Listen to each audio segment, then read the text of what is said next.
और लखनऊ से खबर, जहां डीजीपी चयन के लिए आत्मनिर्भर हुई यूपी सरकार और योगी कैबिनेट का यह बड़ा फैसला है।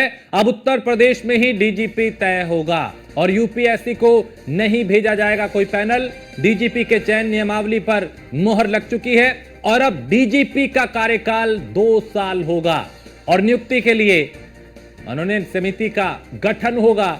समिति के अध्यक्ष हाईकोर्ट के रिटायर्ड जज होंगे। मुख्य सचिव यूपीएससी, यूपीपीएससी के एक अफसर इसमें शामिल होंगे। अपर मुख्य सचिव गृह, रिटायर्ड डीजीपी भी समिति में शामिल होंगे।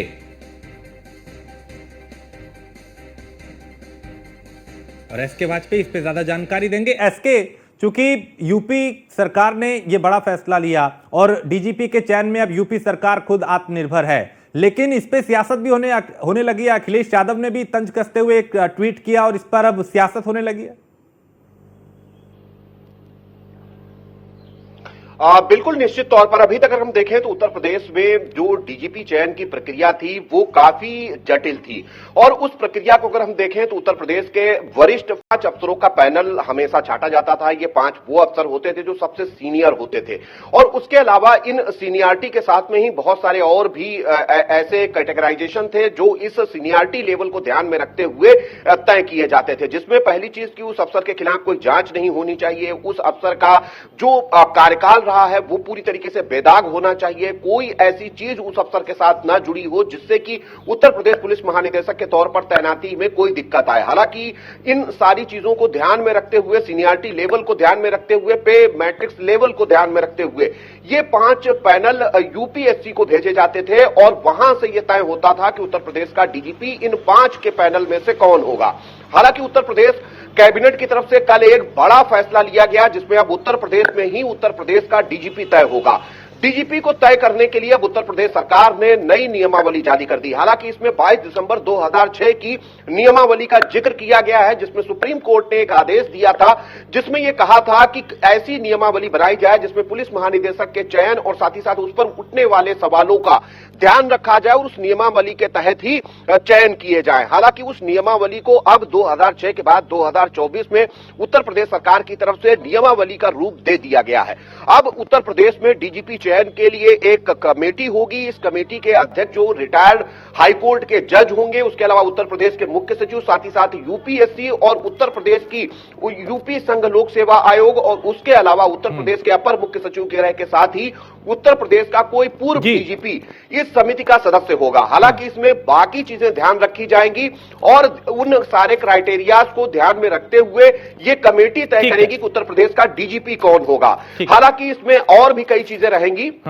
ठीक है एसके, मैं अभी लौटता हूं आपके पास। इसी से जुड़ी हुई एक और बड़ी अपडेट आ रही है, मैं आपके पास लौटता हूं। लेकिन एक बड़ी अपडेट ये कि अखिलेश यादव ने बीजेपी पे जुबानी हमला बोला है कि डीजीपी चयन पे यूपी सरकार के फैसले पर सवाल भी उठाए कि किसी बड़े अधिकारी को स्थायी पद देने की व्यवस्था और स्थायी पद देने की व्यवस्था बनाई जा रही है। इस तरह का एक ट्वीट किया, प्रतिक्रिया दी और व्यवस्था बनाने वाले खुद 2 साल रहेंगे या नहीं, कहीं ये दिल्ली के हाथ से लगाम लेने की कोशिश तो नहीं।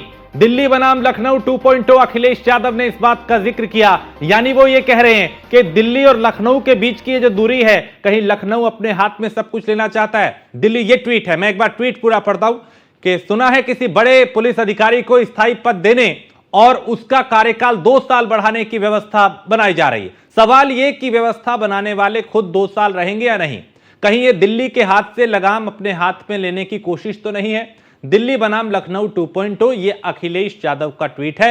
एसके, अब ये ट्वीट वॉर जो है वो शुरू हुआ है और सवाल उठाए जा रहे हैं। मैंने इसी बात का जिक्र किया था कि ये यूपी सरकार ने जो फैसला लिया, अब उस पर सियासत आने वाले दिनों में भी पूरी संभावना के गरमाएगी। बिल्कुल निश्चित तौर पर अगर हम देखें तो उत्तर प्रदेश में भारतीय जनता पार्टी के ऑप्शन में समाजवादी पार्टी और कांग्रेस लगातार कोई मौका नहीं छोड़ना चाहते। जो भी मौका मिले उस पर हमले कर रहे हैं। उसकी वजह है कि जो डीजीपी चयन की पहले प्रक्रिया थी, क्योंकि उत्तर प्रदेश से सिर्फ सीनियरिटी के आधार पर और विभिन्न क्राइटेरियाज को ध्यान में रखते हुए पैनल केंद्र को भेजा जाता था, लेकिन चूंकि अब उत्तर प्रदेश सरकार ने अपनी नियमावली जारी कर दी है, उसके लिए एक कमेटी मनोनयन समिति गठित कर दी है, तो ऐसे में अब कहीं ना कहीं समाजवादी पार्टी अध्यक्ष अखिलेश यादव को मौका जरूर मिल गया है। हालांकि उन्होंने एक ट्वीट के जरिए सरकार के इस फैसले पर सवाल उठाए और सीधे तौर पर यह लिखा है कि क्या ये दिल्ली से कमान अपने हाथ में लेने की तैयारी तो नहीं, या फिर किसी अफसर को स्थायी तौर पर डीजीपी बनाए जाने के लिए इस तरीके की नियमावली तो नहीं बनाई जा रही। इन बहुत सारी चीजों को कहते हुए अखिलेश यादव की तरफ से सवाल उठाए गए हैं।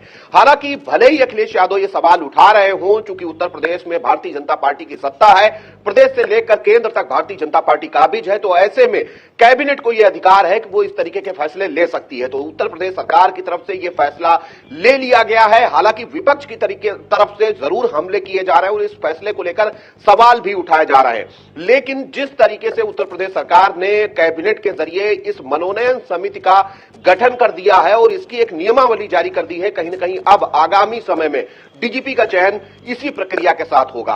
हालांकि ये दूसरी, अगर कोई सरकार या कैबिनेट चाहे तो इस फैसले को बदल भी सकती है। अब देखना यह है कि जब अखिलेश यादव इस तरीके के सवाल उठा रहे हैं तो इस पर सरकार की तरफ से क्या कुछ जवाब आता है। ठीक है, बहुत शुक्रिया इसके वाजपेयी इस तमाम जानकारी के लिए। तो यूपी में डीजीपी चयन की प्रक्रिया को लेकर अखिलेश यादव ने सवाल उठाए हैं कि कहीं ये दिल्ली के हाथ से लगाम लेने की कोशिश तो नहीं। यह अखिलेश यादव ने ट्वीट किया है। दिल्ली बनाम लखनऊ 2.0 अखिलेश यादव ने यह ट्वीट इस तरह का किया और कहा कि बीजेपी पे चूंकि जुबानी हमला बोला, कटाक्ष किया, ट्वीट भी किया। प्रतिक्रियाओं का दौर भी जाहिर है आने लगेगा कुछ ही देर में, क्योंकि अभी तो ट्वीट उन्होंने किया है।